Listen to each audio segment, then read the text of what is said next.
6-Minute English. From bbclearningenglish.com. Hello and welcome to 6-Minute English. I'm Neil. And I'm Rob. Now, Rob, we've talked before on this programme about our love of coffee. Oh, yes, indeed. I couldn't function without it. But have you ever thought about the environmental consequences of all those disposable coffee cups? Oh, yes, indeed. I always carry a reusable cup with me, so I don't have to throw one away. So, if a disposable cup is one you throw away, a reusable one is one that you can use again and again. Yes, there's a big problem with disposable cups, in that many of them can't be recycled. So there's a lot of waste for something we only use for a short time. What are the big coffee shop chains doing about this problem? We'll find out a little bit more shortly, but first a quiz for you. Which country drinks the most coffee per capita? So not the total amount of coffee, but the average per person. Is it A, Japan, B, Kenya, or C, Finland? What do you think, Rob? Oh, tricky. Now, I don't think the Japanese are big coffee drinkers, and I know they produce a lot of coffee in Kenya. I'm surprised the USA isn't on the list, but I'm going to go for Finland, just because. Well, we'll see if you're right later in the programme. On a recent BBC You and Yours radio programme, they discussed the topic of coffee cups. Some of the big chains are now charging customers more for a disposable cup and giving discounts if people bring their own reusable. However, not all of the shops actually collect old cups and sort them for recycling in the shop itself. Here's Jasra Bardier from Starbucks. Is the store only interested in facilities inside their shops? It is something that we are in the process of rolling out, and it will be in all of our stores. It's also not just our stores in which these cups end up. So we're doing a lot of work outside of our store environment to ensure that paper cups can be recycled on the go. We're working with our environmental charity partner Hubbub to increase recycling infrastructure outside of our stores, because that too is where a lot of our cups will end up.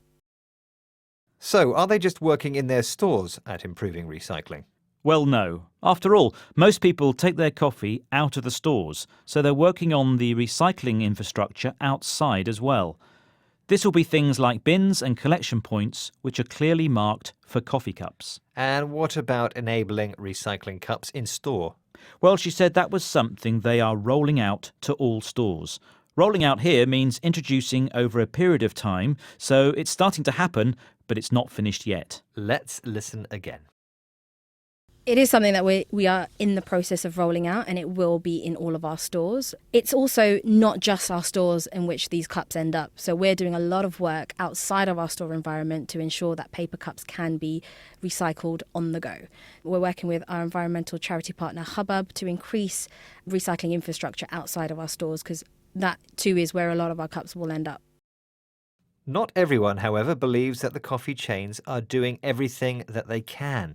This is Mary Creagh, a member of the British Parliament. She compares the situation to that of the plastic bag charge. This was a law brought in to force shops to charge customers for plastic bags, which previously had been free.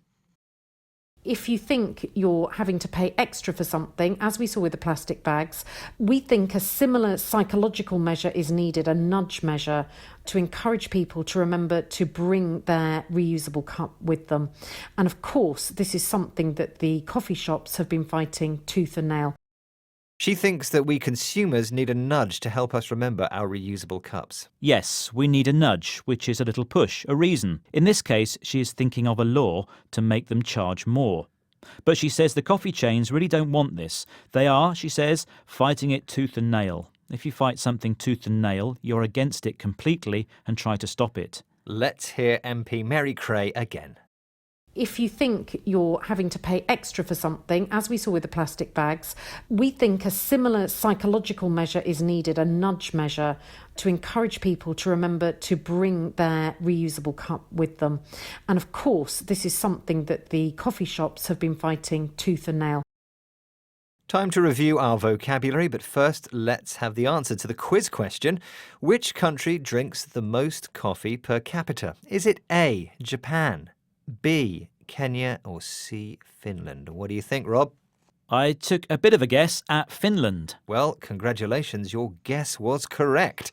The Finns, on average, get through an amazing 12 kilograms of coffee a year each. Now, on to the vocabulary.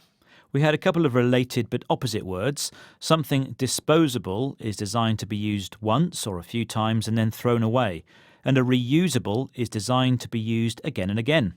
We then had rolling out, which in a business sense is the process of gradually introducing something new. This could be a new system, new product, new technology, or even a new way of doing things.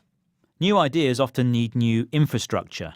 This is usually physical structures that are needed to make something work. For example, rail infrastructure includes things like tracks, stations and signals.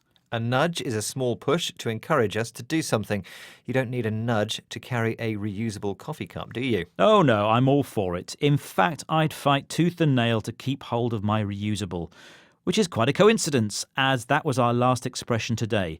To fight tooth and nail means to make a strong effort to try to stop something or achieve something. Well, that's all from us. We look forward to your company next time. Until then, you can find us in all the usual places on social media, online, and on our app. Just search for BBC Learning English. Goodbye. Goodbye. 6 Minute English. From the BBC. Thank you so much for watching this video. I hope you enjoyed it. We have many more exciting videos to help you improve your English. So be sure to subscribe to our channel to get the full experience of our YouTube channel. See you there!